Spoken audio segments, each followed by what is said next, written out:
Bueno, y todo el mundo sabe una pregunta tonta que hago, ¿no? ¿Cuántos saben de lo que está pasando en Israel? Con el ejército israelí y Hamás. Hamás es una organización terrorista, según dicen algunos. Hoy vamos a hablar un poquito de lo que está pasando en Israel, pero más vamos a hablar de lo que pasó en Israel hace 2000 años por aquellos contornos, ¿vale? Hay tres lugares en la nación de Israel, la tierra de Israel, mejor dicho, en la tierra de Israel, hay tres lugares que no están bajo el dominio de Israel, ¿vale? Por eso es que hay tanto conflicto. De hecho, te digo algo, ¿vale? El título de esta palabra de esta mañana es El regreso inminente de Jesús. Porque si hace 2000 años el apóstol Pablo no paraba de decirnos y la iglesia primitiva no paraba de decirnos que Jesús viene pronto, nosotros, sin riesgo a equivocarnos, podemos decir que el regreso de Jesús es inminente. El Señor viene muy pronto, prontísimo. Lo que pasa que la medida del tiempo de Dios es diferente a la nuestra. Y bueno, inminente puede ser esta tarde, o puede ser dentro de un año, dentro de 10, dentro de 20, no sabemos. Pero que es inminente. Y nadie, ninguna generación ha visto tantas señales cumplidas como las que nosotros hemos visto. Entonces yo quiero hablarte un poquito, de animarte, de que todo lo que está pasando en Israel, con el conflicto entre la franja de Gaza e Israel, es una de tantas señales que el Señor nos dejó. Porque el Señor, el último sermón público que Él nos dejó antes de morir, lo dijo 2 días antes de su muerte, 2 días antes de que Él fuera entregado, el martes. Él fue entregado un jueves y resucitó el domingo. Y 2 días antes, el martes, en uno de los montes de Jerusalén, ustedes saben que Jerusalén está rodeado de 7 montes, y hay algunos que son muy famosos, como el Monte de los Olivos. Espectacular, el Monte de los Olivos. Y ahí el Señor nos dejó el martes el último sermón público, que está en el capítulo 24 y capítulo 25. Y en ese capítulo 24 y 25, hay muchas señales. Y lo que está pasando en Israel estaba ahí escrito, y en otras muchas partes de la Biblia, en Tesalónica, en Apocalipsis, etcétera, ¿vale? Entonces, la idea es entender, que entiendas un poquito, que en todo ese mensaje hay cosas que salen, unas joyas preciosas, unas expresiones del Señor, y una de ellas es, cuando veáis, esto es muy importante, cuando veáis que todas estas cosas comienzan a suceder, erguíos y levantad vuestras cabezas, porque el día de vuestra redención está cerca. O sea, cuando la gente está viendo todas las cosas, la Biblia le llama la expectación de las cosas que comienzan a suceder, están desfalleciendo. Y vendrá sobre la gente desfallecimiento y angustia por la expectación de las cosas que están sucediendo. Pero el Señor le dice a la iglesia, el Señor nos dice a la iglesia, vosotros, cuando veáis que todas estas cosas comienzan a suceder, erguíos, levantad vuestras cabezas y tened ánimo, porque el día de vuestra redención está cerca. Entonces, lo que está pasando en Israel es duro, es muy duro, porque te digo algo, vamos a entrar ya en detalle en el mensaje de hoy. Para mí, para mi opinión, no hay ningún lugar en el mundo tan importante a nivel mundial como la tierra de Israel. Y no hay conflicto más importante por la repercusión mundial que puede tener que los conflictos que hay en ese pedacito de tierra al cual nosotros llamamos la Tierra Santa, o nosotros llamamos la Tierra Prometida. cualquier cosa que suceda en la tierra prometida tiene una repercusión mundial, porque todas las potencias mundiales clavan sus ojos ahí. Estados Unidos está ahí en el conflicto. Putin está mirando el conflicto. Irán está mirando el conflicto. La China está mirando el conflicto. Los Estados Unidos están mirando el conflicto. Corea está mirando el conflicto. Egipto está mirando el conflicto. Y cada uno está tomando una actitud frente a ese conflicto. Entonces, el conflicto, que cada vez, por día que pasa, está más problemático, cualquier día puede saltar a niveles ya, si es el momento de la Tercera Guerra Mundial, que yo no lo sé, pero si es el momento, en cualquier momento se extiende el conflicto.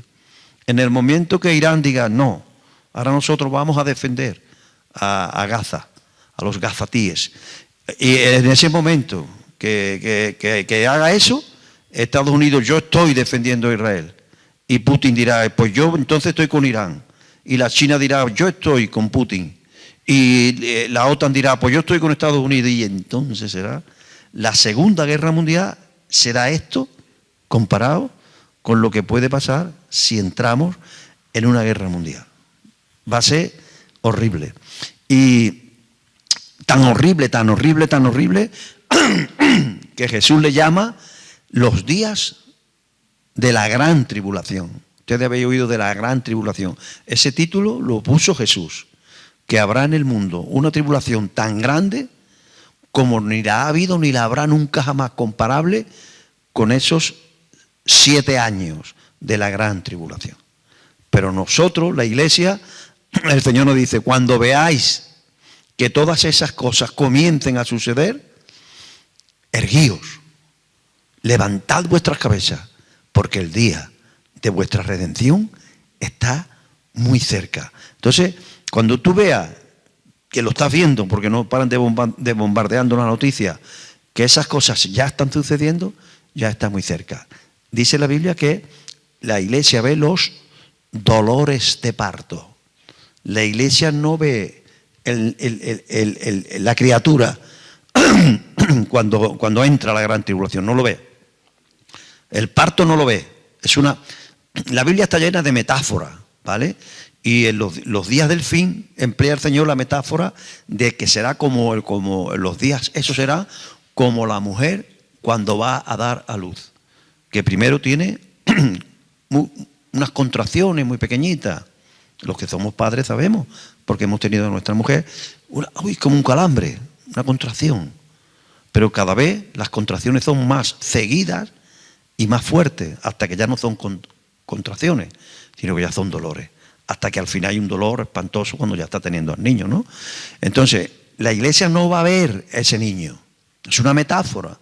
La Iglesia no va a ver la gran tribulación, porque el Señor va a librar a la Iglesia de la hora de la prueba que viene sobre la tierra.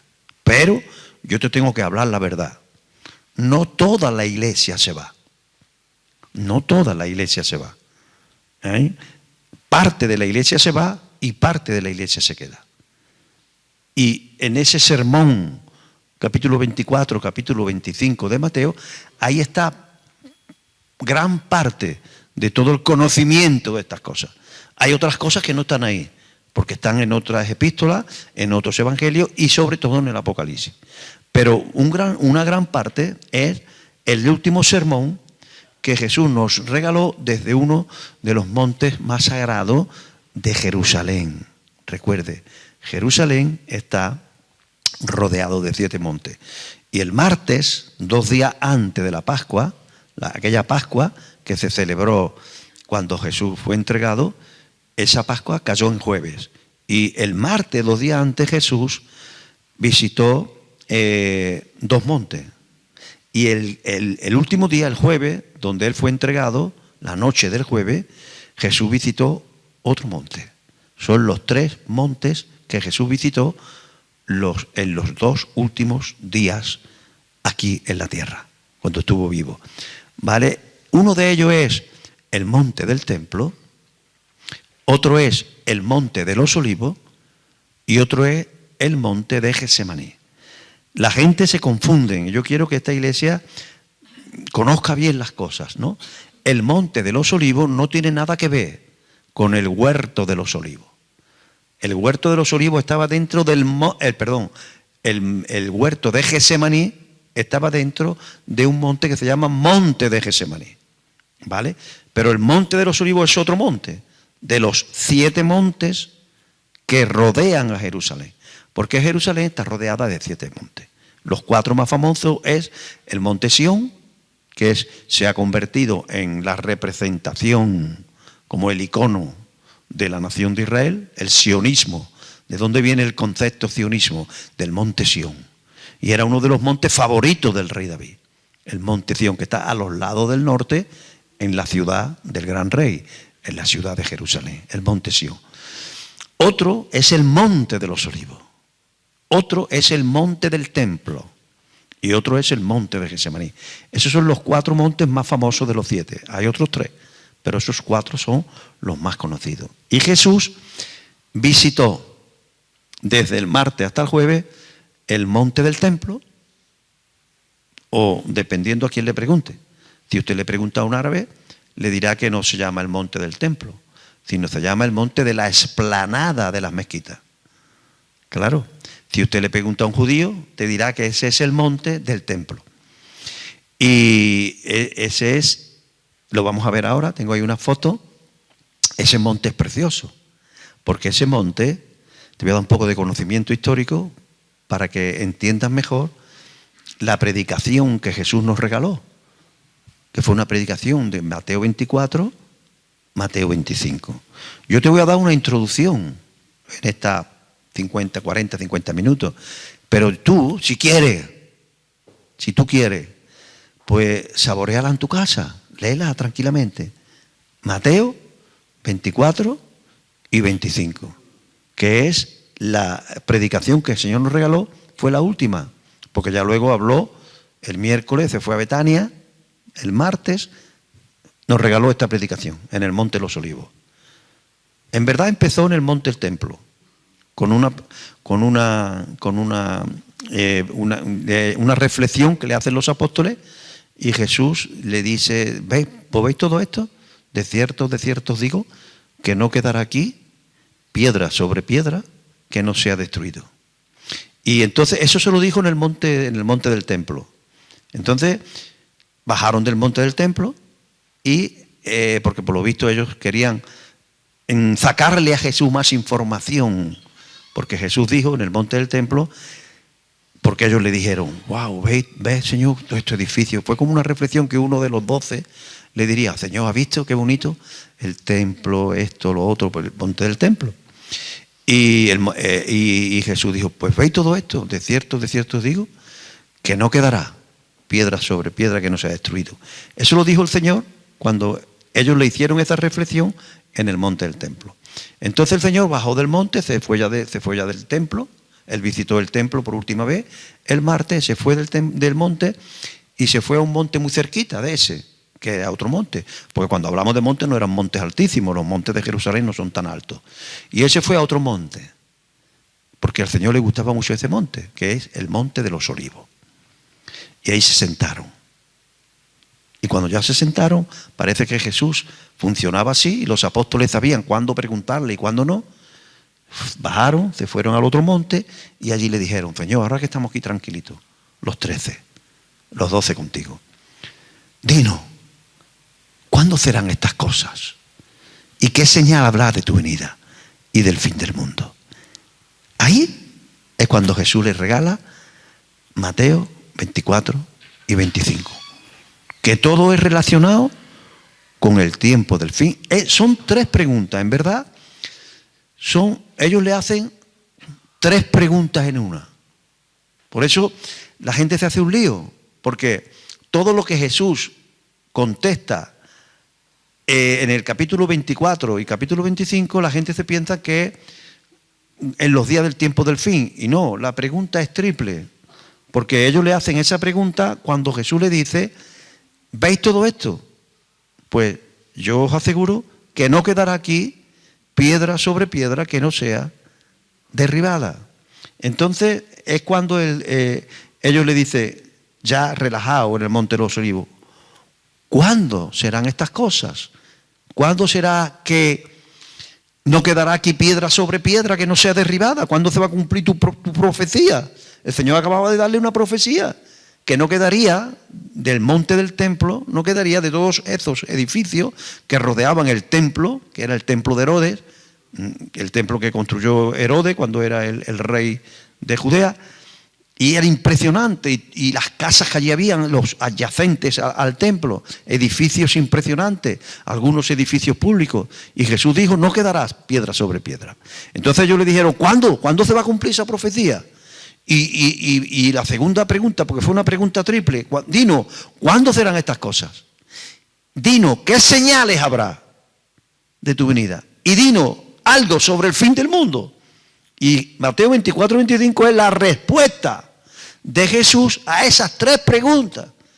Por eso es que no es fácil la interpretación de 24 y 25 de Mateo, porque algunas de las cosas que dicen está relacionada cuando en el año 70 el general Tito y el general Vespasiano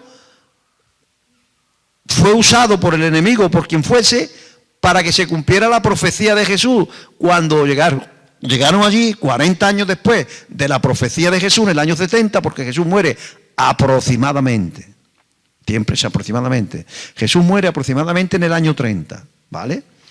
Y en el año 70, aproximadamente, bueno, en el año 70 no es aproximadamente, en el año 70 de nuestra era, fue cuando el general Tito y el general Vespasiano arrasan Jerusalén, ¿vale? Porque había una resistencia de Israel política hacia el Imperio de Roma, y el Imperio de Roma manda allí al general Tito y al general Vespasiano, que era padre e hijo, y lo manda primero a uno y después al otro, porque los dos llegaron a ser César, emperadores, y antes de ser emperadores eran generales, y arrasaron aquello. Y esos fueron los instrumentos que fueron usados en la historia para no quedar allí, ¿qué? Piedra sobre piedra. Pero claro, Jesús en esa 24-25 contesta esa pregunta, pero también contesta a la segunda pregunta. Era una pregunta triple en tres. ¿Qué señales habría de su venida? Ya no de cuando no va a quedar piedra sobre piedra, sino de su venida. Fíjense que de una cosa a la otra pasan casi 2000 años. ¿Qué señales habrá de tu venida y del fin del mundo? Era una pregunta triple. Por eso es que tienes que entender bien y pedirle al Señor mucha sabiduría si quieres. Yo sé que esto hay gente para todo. Hay gente que no quiere profundizar tanto en la palabra.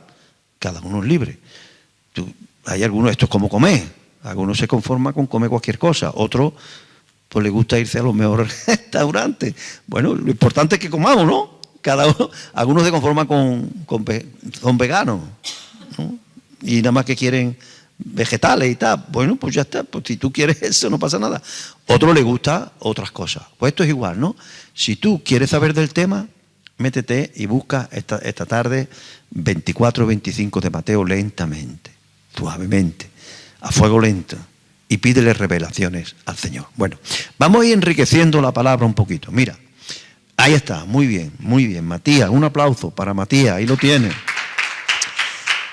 Aquí se ve, yo soy más privilegiado que vosotros, porque en esta pantalla hay más resolución, se ve mejor.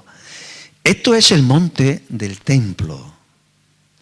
Tenga cuidado que ahora mismo hay 3 lugares, te voy a dar riqueza, ¿vale? Hay 3 lugares en la tierra de Israel que no están bajo el dominio de los israelitas. 3 lugares. Por eso es que hay el conflicto. Porque hay 3 lugares que desde el año 48 más el año 67, estoy hablando 1948, y 1967, bien digo, 1948, 1967 y por ejemplo en 1973, hace ahora 50 años, hubieron guerras. En el 48 no hubo una guerra, sino hubo cuando se estableció la nación de Israel, que fue el milagro de la historia. Fue la primera gran señal de que Jesús viene. Que ninguna nación, escúchame, por eso Israel es tan especial. No porque, cuidado, porque esto lo van a ver mucha gente. Y ya voy a hacer algo que yo quiero hacer bien clarito para que yo no sea mal interpretado en las redes sociales, ¿vale? En Israel hay algo muy especial, no porque ellos sean mejores pueblos. No. Ellos no se han portado históricamente mejor que otras naciones. En algunas cosas sí, en otras no, pero ellos no.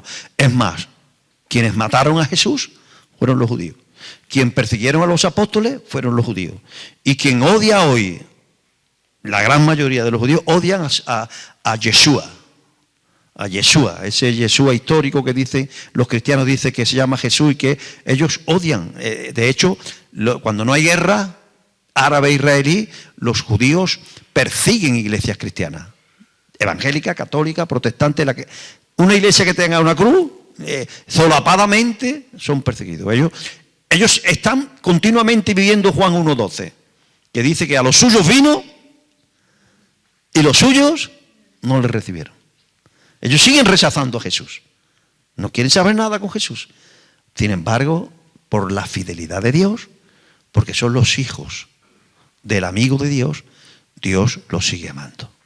Algunos dirán, entonces Dios es injusto. No, porque ninguna nación ha sido disciplinada tan fuertemente por Dios como el pueblo judío.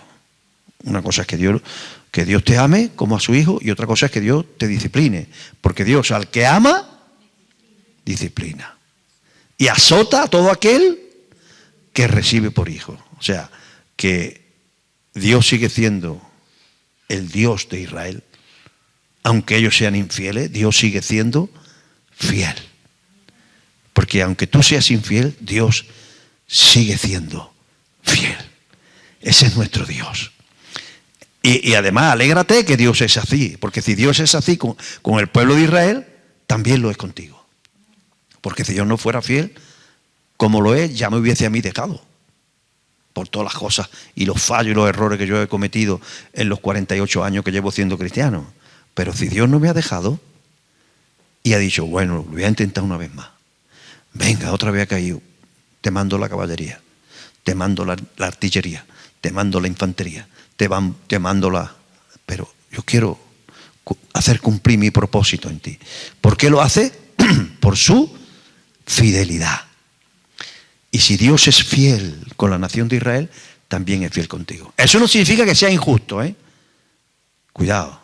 Y no estoy diciendo que los israelitas, porque ya quiero entrar en el conflicto para que me quede bien clarito. La posición de un cristiano, para mí, la posición de un cristiano frente al conflicto que se está dando ahora en la Tierra Santa entre Israel y Palestina es la siguiente. En Jesús son benditas todas las etnias de la tierra. Y Jesús amó profundamente y ama profundamente a la etnia palestina y a la etnia israelí. Para Él es lo mismo y Él vino a dar su vida por los palestinos y por los israelitas. Y nosotros los cristianos amamos a Israel, amamos a Gaza y queremos la salvación a través de Cristo Jesús. Aleluya.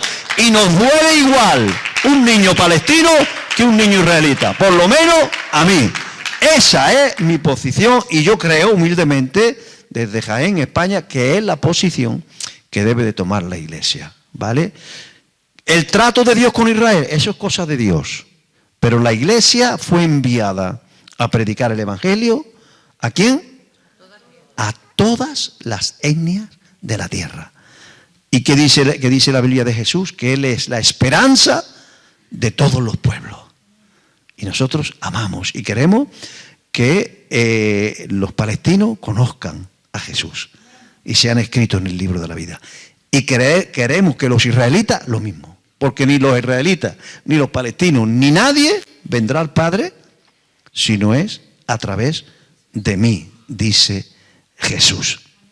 Esa es la posición cristiana y santa que debemos tener la Iglesia. Entonces, hay tres lugares. Lo mismo yo te estoy dando una introducción muy buena para que tú leas 24-25, aunque algo leeremos al final de mi mensaje, ¿vale? Pero te digo, hay tres lugares que son los que provocan ese conflicto, porque algunas cosas, cuando se estableció la nación de Israel, se establecieron cosas en el año 1948, porque la nación de Israel no estaba en manos de los árabes, en el año 48. Estaba en manos de los ingleses. Y la Organización de Naciones Unidas querían bendecir al pueblo judío por la masacre que se hizo con Hitler, que mató a 6 millones de judíos. Entonces la Organización de Naciones Unidas, que fue después de la Segunda Guerra Mundial, cuando se estableció la ONU no existía. Hasta poquitos años después de que terminó la Segunda Guerra Mundial. Se estableció la ONU, la Organización de Naciones Unidas, y una de las primeras cosas que hizo fue: vamos a hacer algo por los judíos, que mira lo que han hecho con ellos, 6 millones de judíos que mató Hitler. Vamos a hacer algo. Entonces decidieron buscar una tierra donde con el apoyo y la financiación de las Naciones Unidas pudiesen asentarse los judíos que quisieran, que estaban dispersos, la diáspora, desde el año 70, cuando llegó allí el general Tito y el general Vespasiano, entraron en la diáspora. Diáspora significa dispersión. Y se fueron por el mundo entero. Aquí en Jaén hubieron decenas de miles de judíos de la diáspora mundial, llegaron también aquí y a todo el mundo. Entonces dijeron, en el año 48 vamos a darle una tierra. Y primero se pensó en una gran tierra pegadita a Argentina, pero alguien dijo: ¿y por qué no le damos mejor su verdadera tierra? Y entonces dijeron, ostras, es verdad, ¿para qué vamos a buscarle una tierra si tenemos aquella? ¿Quién está allí gobernando? Porque desde el año 70 hasta el año 1948, casi 1900 años, allí han gobernado montones de gente. Pero los últimos que tenían el dominio eran los ingleses. Y los ingleses que estaban allí representando, como parte de la ONU, dijeron: pues yo estoy de acuerdo. Yo entrego la tierra de Israel, que se llama Palestina en aquel momento, que Palestina es, como le llamaban los judíos a los filisteos, ahí viene la palabra Palestina, y los romanos se quedaron con ese nombre para referirse a aquella parte del mundo, Palestina. Entonces los ingleses dijeron: Palestina es mía, yo estoy de acuerdo y entrego la tierra de Israel a los judíos. Y dijeron: pero hay un problema, que allí no solamente está habitado por los ingleses, que son los que tienen la autoridad, sino también hay algunos árabes que viven allí, los palestinos. Y entonces se tomaron decisiones en el 1948. Y ese fue el problema, que las decisiones que se tomaron políticamente, no lo sé, ni me meto ahí, no se hicieron bien las cosas, hubieron conflictos. Y dio lugar a la guerra de los 6 días del año 1967. Otra vez dejaron cosas y flecos sin terminar, y luego en el 73 hubo otra guerra, me parece que se llamaba la guerra del Yom Kippur, y así guerras tras guerras desde el año 48 hasta nuestros días, hace ya 75 años, ahí no para el conflicto. Y entonces la tierra de Israel está en manos de los israelitas, excepto 3 lugares. ¿Cuáles son esos 3 lugares? Esos 3 lugares están los altos del Golán, está arriba en el norte, que está en manos de los sirios, un trozo de los altos del Golán, y en manos de una organización de la ONU como para llevar paz. Estos son los llanos del Golán. Eso no lo puede gobernar Israel. Otro lugar es que es el Monte Santo. Esto no lo gobierna Israel. Está en el corazón de Israel. Ahí es donde estaba el templo de Salomón. Y ahí es donde estaba el templo de Herodes. Sin embargo, este lugar, en el año 1948, se acordó que sería una organización una organización árabe, la que dominaría este lugar.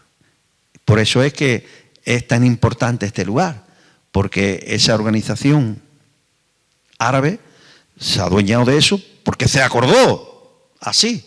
Y los judíos quieren, por narices, ya cada uno que interprete lo que quiera, poner allí su templo. No quieren otro lugar. Y quieren ahí, en ese monte. Ese es el monte del templo. Ese es el monte donde le dijeron a Jesús: mira qué cosas tan bonitas. Porque lo que ellos vieron no fue esto. Esto es lo que tú ves si vas allí, al monte del templo, ¿vale? Que los árabes le llaman la explanada de las mezquitas.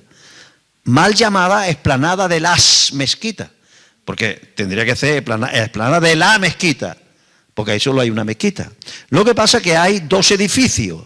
Yo no sé, allí se ve un poquito más borroso, aquí se ve muy bien, pero a eso grande que ustedes ven ahí no es una mezquita. Ese es un monumento que hicieron, que le llaman el monumento de la roca, porque ahí es donde Mahoma, en el siglo VIII, ahí no había nada, y desde esa roca él tuvo un éxtasis, y entonces él dice, el Mahoma, que fue llevado al cielo de Alá, y allí Alá le dio las revelaciones para que fundara el Islam, para que en la tierra empezara la fe de los musulmanes, ¿vale? Y fue allí. Entonces es un lugar tan importante para la etnia árabe, para las naciones árabes, que son cientos de millones, ¿vale? Y que ahí hicieron ese monumento, que es el monumento de la roca, que es octogonal, ¿lo veis? Tiene 8 lados. Y esa bóveda es nada más y nada menos que de oro. Entonces es el lugar 3, es el tercer lugar más sagrado para la nación árabe. Y al ladito hay un edificio pequeñito, yo lo señalo aquí, allí, ¿veis aquí abajito? ¿Lo veis? Que es más chiquitita. Eso es una mezquita. Lo que pasa es que no es pequeñita. Lo que pasa es que la roca es grandísimo. La mezquita tiene unas medidas normales, que ahí se ve muy chiquitita, porque el monumento de la roca es grandísimo. Y ese lugar lo gobierna una organización árabe, porque se acordó en el 1948. Y ahora los judíos quieren eso. Y los árabes no sueltan eso ni en broma, porque es el tercer lugar más sagrado para el Islam, después de la Meca y de Medina, que es el lugar donde nació y donde está enterrado Mahoma. Pues después de esos 2 lugares, la Meca y Medina, está Jerusalén, el monte del templo, el lugar más importante para el Islam. Y ese es el conflicto. Y el tercer lugar, hemos hablado de los altos del Golán, hemos hablado del monte del templo, y el tercer lugar es la franja de Gaza, que están ahí la OLP, la Organización de la Liberación de Palestina, y una organización que muchos dicen, yo no entro ahí, una organización llamada Hamas. En verdad es Hamas con H, pero la H se pronuncia como una G o una J, Hamas, que es la que realmente dicen que tiene la autoridad en la franja de Gaza. Esos son los 3 lugares, ¿vale? Entonces, esto como información, para que ustedes podáis entender mejor capítulo 24 y capítulo 25. Jesús ahí, hace 2000 años, lo que estaba era el templo y los edificios públicos. Ahí es donde le dicen, mira, Señor, qué cosa tan bonita. Y Jesús dice, ¿veis todo esto? No quedará piedra sobre piedra que no sea derribada. Y eso se cumple 40 años después. Jesús sale del templo, era martes, y se baja del monte y sube a otro monte, figura número 2, que es el monte de los olivos. Es el monte de los olivos, que es esto es actual. Ese es el monte de los olivos. La gente se cree que el huerto de los olivos estaba ahí. No. El huerto de los olivos, figura número 3, está en otro monte llamado el monte de Getsemaní. Y en ese monte de Getsemaní hay un huerto que se llama el huerto de Getsemaní. Y nosotros, los gentiles, le llamamos el huerto de los olivos. Por eso es que nos confundimos y nos creemos que el huerto de los olivos está en el monte de los olivos. No, son 2 montes diferentes. Este es el huerto de Getsemaní actual. Ahí es donde a mí me gustaría ir. Y ahí es donde yo voy algún día, digo eso. ¿A qué parece, Jaén? No te vas a creer que es una foto de Torredonjimeno. No, que se entere la gente. No, esto no es una foto de Torredonjimeno. Y la gente dirá, ¿y qué es Torredonjimeno? Don Jimeno no es un hermano de esta iglesia. Jimeno no es un hermano de esta iglesia. Torredonjimeno es un pueblo pegadito a Jaén, que hay olivos preciosos, como en Martos. Pues no, esto es una foto que aunque parece Jaén, es el Getsemaní. Ahí es donde Jesús, wow. Para mí ese es el lugar más sagrado. junto con el Monte Calvario, evidentemente, ¿no? Pero ahí es donde Jesús pasó la última noche aquí en la tierra. Ahí es cuando Jesús fue, ¿qué? Entregado. Entonces Jesús, pásame a la figura número 2, sale del monte del templo y sube al monte de los olivos. Y ahí es donde ya se sientan tranquilitos. Los apóstoles sabían, conocían a Jesús y sabían cuándo sacarle información. Ahí es cuando los 12 se sientan con él en el monte de los olivos y le dice: Jesús, ahora que ya se ha ido el gentío, dinos, ¿cuándo serán estas cosas? ¿Y qué señal habrá de tu venida? ¿Y qué será lo del fin del mundo?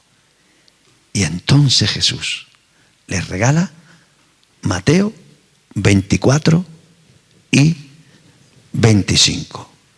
Y dice así. Vamos primero a ver la pregunta triple.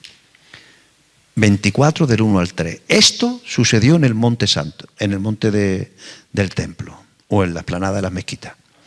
Esto sucedió. Pero la pregunta no se la hicieron sino hasta que llegaron al Monte de los Olivos. Cuando Jesús salió del templo, ¿ves? Ahora lo encaja. Cuando Jesús salió del templo, se iba. Y se acercaron sus discípulos para mostrarles los edificios del templo. Verso 2. Respondiendo él les dijo, porque ellos, mira Jesús, qué bonito. Respondiendo Jesús le dijo: ¿veis todo esto? De cierto os digo que no quedará aún aquí piedra sobre piedra que no sea derribada. Verso 3. Y estando él sentado, ve del verso 2, la Biblia hay que entenderla. Usted dirá: pastor, que pensaba con el contexto.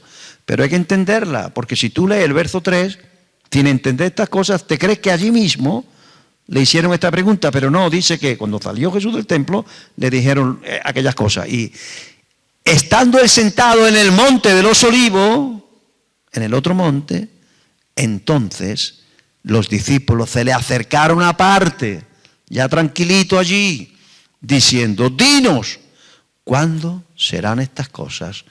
¿Y qué señal habrá de tu venida y del fin del siglo? ¿Ve que no es una pregunta? ¿Cuántas preguntas son? 3. Entonces, para que lo entienda el que tenga hambre de saber de las cosas de Dios, Mateo 24 y 25, todo el versículo desde el 4 hasta el final y el 25 entero, es la contestación a esta triple pregunta. Tienes que entenderlo así de bien. ¿Y qué dice el Señor en 24 y 25? Capítulo 24 y capítulo 25. El Señor, sintetizándote un poquito todo ese sermón, habla de las cosas que van a suceder. Número 2. Que nadie sabe cuándo va a suceder, pero número 2, las señales que te dirán que Él ya. En ese 24 y 25, Jesús dice 3 cosas. Una, las cosas que van a suceder. Y sobre todo, la gran cosa del gran acontecimiento, broche de oro de la historia del cristianismo en la humanidad. El arrebatamiento. Que se está levantando por ahí lo que yo considero una falsa doctrina de que no hay el arrebatamiento. Para mí lo hay con total seguridad. Y Jesús, 24 y 25 de Mateo, habla de el arrebatamiento, de las cosas que van a suceder, lo nuevo, qué va a suceder en el arrebatamiento.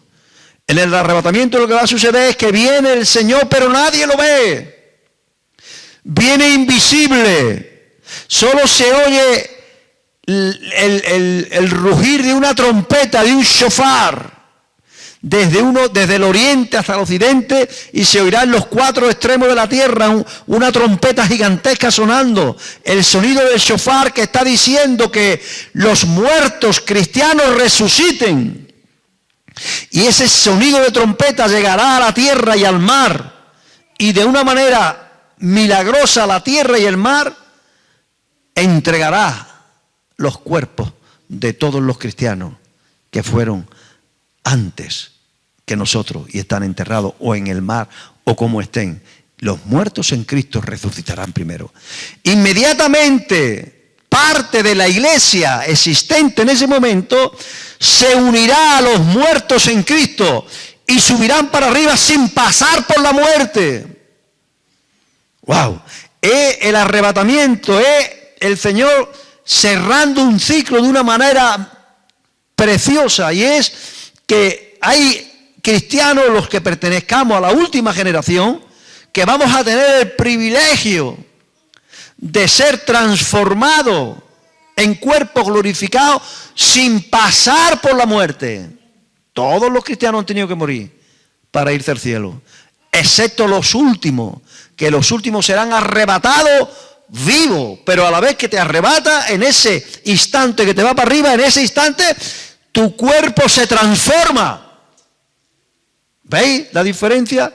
Los cristianos que han muerto mueren con un cuerpo corrupto, con un cuerpo mortal, con un cuerpo débil como el que tenemos todos nosotros, muere, y cuando el Señor venga, la tierra entrega esos cuerpos con un cuerpo glorificado. Pero la última generación no ve la muerte, no pasa por la muerte, sino que esa última generación son arrebatados y transformados a la vez en un abrir y cerrar de ojos. O sea, suelto este cuerpo de muerte, me es entregado el cuerpo glorificado instantáneamente, sin tener que pasar por la muerte. Y ahí, si tú estás preparado, estás tú. Y si yo estoy preparado, estoy yo. Porque esa es la tercera cosa que Jesús nos regala en 24-25 de Mateo. Y es la advertencia. Por eso esa predicación termina con 4 parábolas. Termina con 4 parábolas. Y esas parábolas lo único que quiere enseñarnos es la necesidad de estar preparado. Porque el Señor viene a la hora que nadie sabe. Entonces, es muy importante que usted entienda que Mateo 24-25, sintetizando mucho el tema, te dice 3 cosas. El Señor viene, el arrebatamiento viene. Hay señales que te hablan de que eso está a punto de, para que la iglesia en los 2000 años estuviese atenta a las señales. Y 3, tienes que estar preparado. Entonces, porque yo estoy haciendo una síntesis de todo este mensaje para que tú lo desarrolles si quieres. Yo quiero terminar con la lectura y una breve enseñanza de la última, no la última, de la segunda de las 4 parábolas. Porque el Señor termina Mateo 24-25 con 4 parábolas. La primera es la parábola que le habla el Señor a los que tienen una posición. Te voy a hablar brevemente de las 4 y luego vamos a leer la segunda y ya terminamos. Número 1, la primera parábola es la advertencia, porque las 4 parábolas son 4 advertencias. 4 advertencias. La primera es para la gente que están posicionada en la iglesia, en cualquier posición de autoridad. Lidia tiene una posición de autoridad en el coro, por ejemplo. Elizabeth tiene una posición de autoridad en la intercesión. David, que no está entre nosotros, está trabajando, está posicionado como líder de los jóvenes. Ismael es copastor, yo soy el pastor. Mucha gente está posicionada en la casa de Dios. Y la primera parábola es para ellos. ¿Quién es el siervo fiel y prudente que está haciendo bien su trabajo y que le da su comida a su tiempo? Bienaventurado aquel siervo que cuando su Señor venga le haya haciendo así, atendiendo, cuidando a la gente sobre el cual ellos están puestos en posición. Bienaventurado. Pero si aquel siervo o aquella sierva dijera en su corazón, mi Señor tarda en venir, y comenzare a golpear, a hacer un abuso de autoridad, a golpear y a maltratar a sus consiervos y a comer y a beber con los borrachos, vendrá el Señor de aquel siervo y lo castigará duramente y pondrá su parte con los hipócritas. Allí será el lloro y el crujir de dientes. Esa es la primera parábola. La segunda le llama la parábola de las 10 vírgenes. Y esa es ya para toda la iglesia. Y el Señor dice que la iglesia se dividirá en gente prudente y gente insensata. ¿Vale? Y esa es la que vamos a leer en esta mañana para concluir. La tercera parábola es la parábola de los talentos, donde el Señor le pedirá la responsabilidad que cada persona tiene de los talentos que le ha sido dado. Que si tú tienes un talento, por ejemplo, Juan José tiene un talento con la guitarra, esto está claro, ¿no? Dios le va a pedir responsabilidades. Si yo tengo un talento para predicar la palabra, Dios me va a pedir responsabilidades. Si Eli tiene un talento para la intercesión, Dios le va a pedir responsabilidades. ¿Qué has hecho con ese talento? Si tú tienes 5, tienes 2, tienes 1, ¿cuántos y cuáles lo decide él? Dios te va a pedir responsabilidades. Si Stephanie tiene talento con la edición de los vídeos, con la danza, Dios le va a pedir responsabilidades. Si Matías tiene talento en llevar la mesa mezcladora, eso es un talento. Pero él no puede ser fiel o infiel, no, él debe ser fiel y saber que su Señor, cuando él venga, le va a pedir responsabilidades. Esa es la tercera parábola. ¿Qué hiciste? A ver, mira, ¿qué hiciste con el talento? No, no diga eso, mujer. Que no la he desperdiciado. Borra eso, no grabes eso. Tú no lo estás desperdiciando. Lleva poquito tiempo en la iglesia y tú estás poniendo a servicio del Señor tu talento. Y la cuarta parábola es cuando el Señor separa las personas que tienen un comportamiento de oveja con los que tienen un comportamiento de cabra. Y la diferencia es que el que es una oveja le da prioridad al fruto del Espíritu. Pero el que opera con un comportamiento de cabra le da prioridad al carisma. Solo piensa en echar fuera demonios, en ser muy famoso, en hacer muchos milagros. Esa es la importancia de las cabras, de las cabras. Pero las ovejas son los que tuve hambre y me diste de comer. Tuve sed y me diste de beber. Estuve enfermo y viniste a verme. Estuve en preso y viniste a verme. Esa es la cuarta y última parábola. Pero yo quiero simplemente leerte la segunda. La parábola de las 10 vírgenes. Para que tú te veas reflejado en esas vírgenes si eres prudente o eres insensato. Vamos a leerlo. Ponme ahí la parábola de las 10 vírgenes que se encuentra en Mateo 25 del 1 al 13. Dice así. Entonces el reino de los cielos será semejante a 10 vírgenes que tomando sus lámparas salieron a recibir al esposo. 5 de ellas eran prudentes y 5 eran insensatas. Las insensatas tomando sus lámparas no tomaron, escúchame. ¿Qué no tomaron? ¿Qué marcó la diferencia? Que una solamente tenía el aceite en sus lámparas, no tenía cantidad de aceite, no tenía lo que realmente necesitaban, simplemente lo básico, lo mínimo, el único aceite, un poquito que tenían sus lámparas. Y eso tuvo un problema y marcó la diferencia. Tomando sus lámparas no tomaron consigo aceite, mas las prudentes tomaron aceite en sus vasijas juntamente con sus lámparas. 5. Tardándose el esposo, esto a mí me llena de tranquilidad, ¿vale? Tardándose el esposo, cabecearon todas. Y todas se durmieron. Gracias a Dios. Si solamente viene el Señor para las que no cabeceen, ninguno nos iríamos con el Señor. Eso no hay problema. Verso 6. Y a la medianoche se oyó un clamor. Aquí viene el esposo, salí a recibirle. Entonces todas aquellas vírgenes se levantaron y arreglaron sus lámparas. Todas. Todas hicieron lo mismo. Hasta el 7 todas hicieron lo mismo. Y las insensatas, wow. Primero, ¿qué es el aceite? El aceite es lo que desprende el Espíritu Santo en la vida del creyente. Cuando el creyente está con él. El aceite es la naturaleza del Espíritu, la esencia del Espíritu Santo, que hace impregnar la vida de un cristiano. ¿Cuándo? Cuando el cristiano está con el Espíritu Santo. El aceite que emana del Espíritu Santo llega a tu espíritu. Cuando tú, ¿qué? Estás con el Espíritu Santo. Esa es la razón por la que hay cristianos que tienen todo el aceite necesario y otros no. Porque no están con la suficiente comunión con el Espíritu Santo. Y las insensatas dijeron a las prudentes. Escúchame esto. Mira, esto, para que tú veas lo que es la revelación del Espíritu Santo. Para cualquiera que busque en la Biblia. Esto que yo te voy a compartir ahora, yo no lo había visto en estos 48 años. Lo he visto esta mañana. Y abrí mis ojos y digo, Dios mío, ahí hay una revelación. ¿Cuál es el comportamiento insensato? Que algunas vírgenes, wow, escucha esto, que esto es reciente, sacado del horno de esta mañana, de esta madrugada. Yo me levanto los domingos a las 6 para buscar al Señor.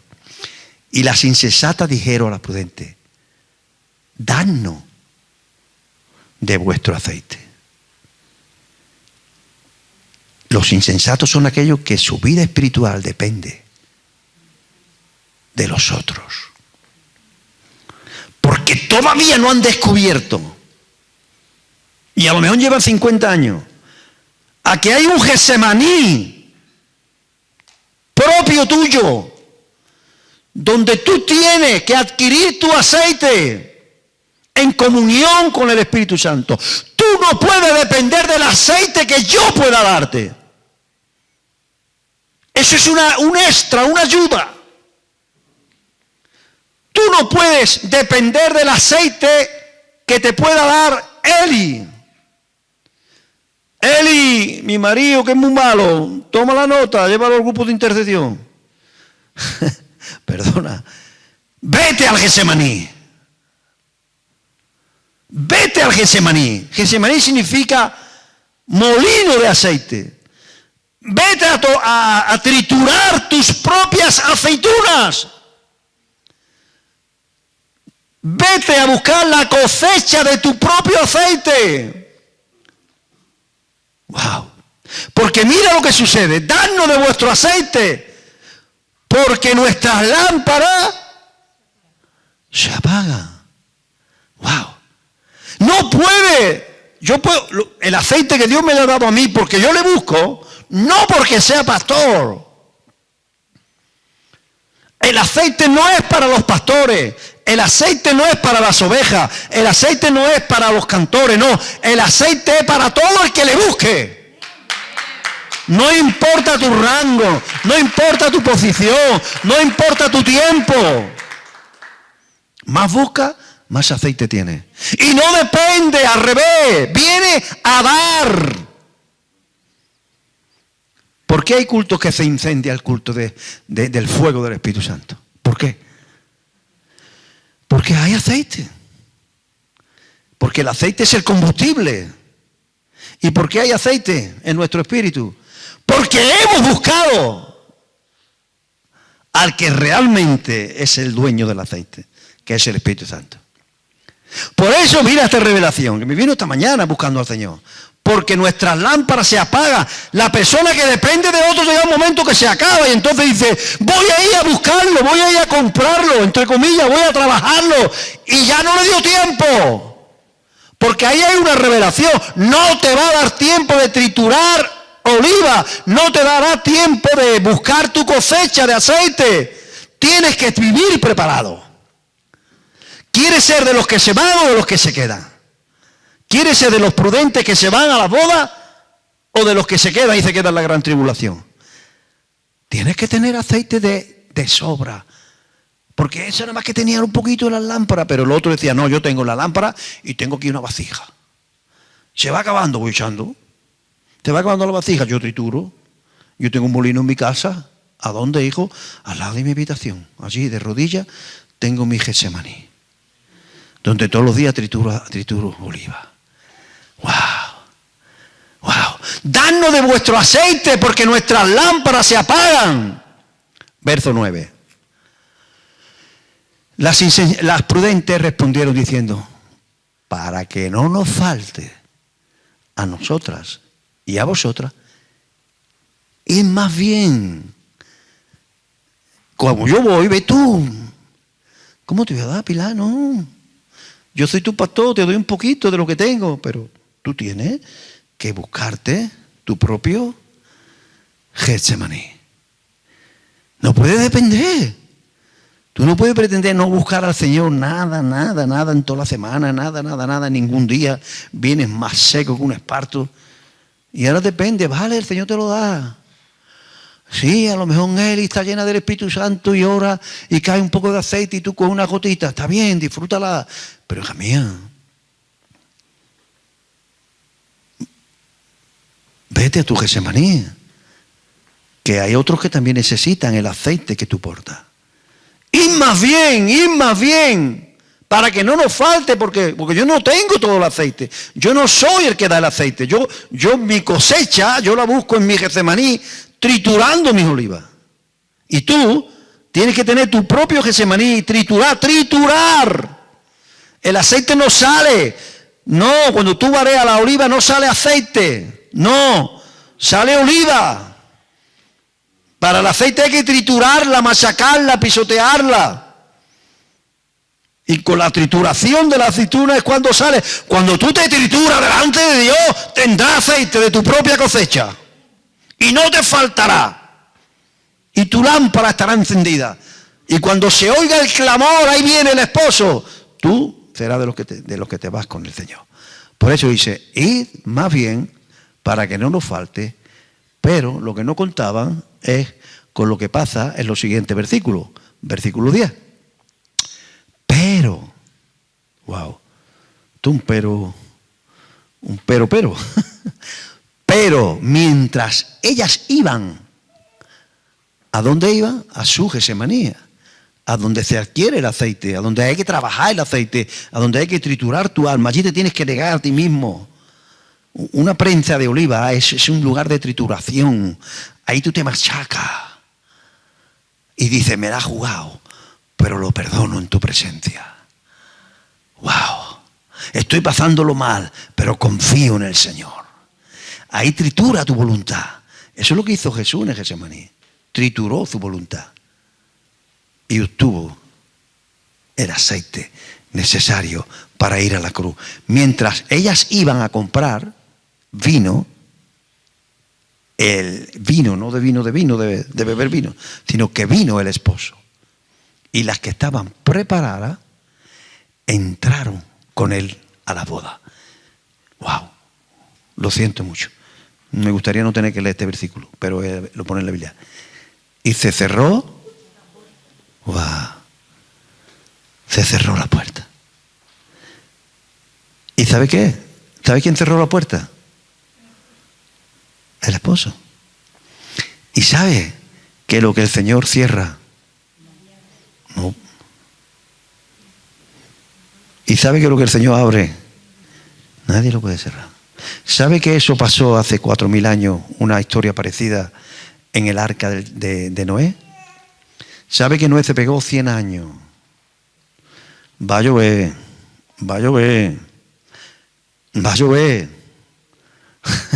por 100 años. Haciendo un barco en el monte. Nadie entró. Solamente entraron sus 3 hijos con sus 3 nueras. Y su mujer y él. 8 personas. Y cuando aquello se abrieron las cataratas de la tierra y las cataratas de los cielos, 40 días diluviando noche y día, la gente pegando en la puerta del arca. Noé, que ahora no nos reímos. Y Noé dijo, os quiero, os aprecio, vecino, no soy rencoroso, pero no puedo abrir la puerta. ¿Por qué, Noé? Porque dice el versículo anterior, entró Noé y sus hijas y su mujer y su yerno, y Jehová cerró la puerta del arca. Wow. Te dejo en esta mañana. Pero léete 24-25 de Mateo. Si quieres aprender de las cosas de Dios. Está preparado. La diferencia la marcó el aceite que se encuentra en la trituración del monte de Getsemaní. Dele un aplauso fuerte al Señor, aleluya. Y nos despedimos.